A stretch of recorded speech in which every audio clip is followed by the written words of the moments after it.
নমস্কার, আমরা আবার চলে এসেছি সরস্বতী পুজোর দ্বিতীয় পর্ব নিয়ে আপনাদের সামনে। সোমবার অর্থাৎ পরের দিন ঠাকুরমশাই পুজোর তিথি শেষ হওয়ার পর চলে আসেন আমাদের বাড়ির মায়ের বিসর্জনের পুজো করতে।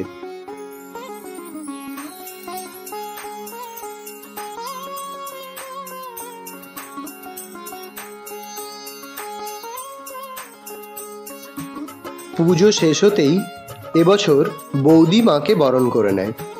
বিদায়ের সময় আমাদের সাথে সাথে মায়ের মনটাও খারাপ হয়ে যায়। সেটা মায়ের মুখের দিকে তাকালেই আপনারা অনুভব করতে পারবেন। জানেন তো, প্রতি বছরই আমাদের বাড়িতে ঠাকুর 2 থেকে 3 দিন থাকেন, কিন্তু এবছর রবি ও সোমবার 2 দিন মিলে তিথি পড়ায় আমাদেরকে সোমবারই ঠাকুর বিসর্জন দিতে হয়েছিল। কারণ পরের দিন মঙ্গলবার, তাই প্রত্যেকে তাদের নিজেদের কাজে ব্যস্ত হয়ে পড়বে। তাই একটু তো মন খারাপ হবেই। ঠাকুর এবারে কিছু সময়ের জন্যেই এসেছিলেন।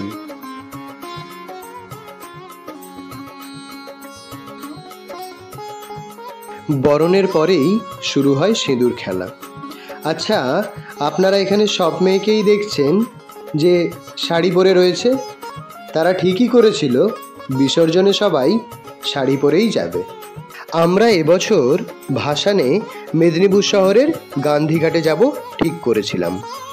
বিসর্জনের আগে মায়ের হাতেও জিলিপি লাগিয়ে দিল কৃত্তিকা ও রবি।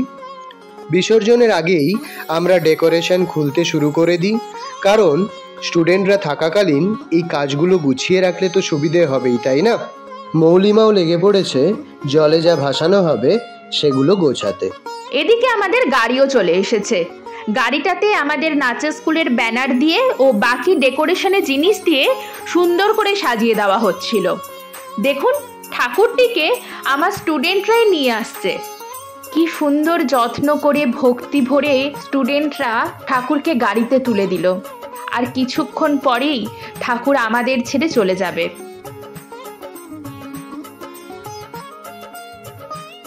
চলুন তাহলে আমরা এবারে বেরিয়ে পড়ি ভাসানের উদ্দেশ্যে। স্টুডেন্টরা সবাই গাড়িতে উঠে পড়েছে। এই যে সবাই টাটা করে বেরিয়ে পড়ল। আমরা ওদের পেছনেই ছিলাম। আমাদের সঙ্গে আবার একটা টোটো করা হয়েছিল, যাতে মা, মণিমা, মেজো ঠাকুমা ও তাপসী দিদা ছিল। আমি ও সুপ্রিয় ছিলাম স্কুটিতে, বাবা বাইকে, দাদা ও দিদি ভাই ছিল আর একটা স্কুটিতে। সারা রাস্তায় ওরা যা মজা করেছে আপনাদের আর কি বলবো। শুধু কিন্তু স্টুডেন্টরাই মজা করেছে এমনটা নয়। এই যে এখানে 4 জনকে দেখতে পাচ্ছেন, তারাও টোটোতে যেতে যেতে খুব মজা করছিল। জানেন তো, সিনিয়র স্টুডেন্টদের সাথে আমার কিন্তু আলাদাই একটা অ্যাটাচমেন্ট। এই ভিডিওটিতে আপনারা কিন্তু আমার সমস্ত স্টুডেন্টদের দেখতে পাননি, কারণ সবার বাড়িতেই তো পুজো হয়, তাই সবাই আসতে পারেনি। কিন্তু যারা এসেছিল তাদের নিয়েই এই বছরের পুজোটা কাটালাম। এদিকে মজা করতে করতে পৌঁছে গেলাম নদীর ধারে।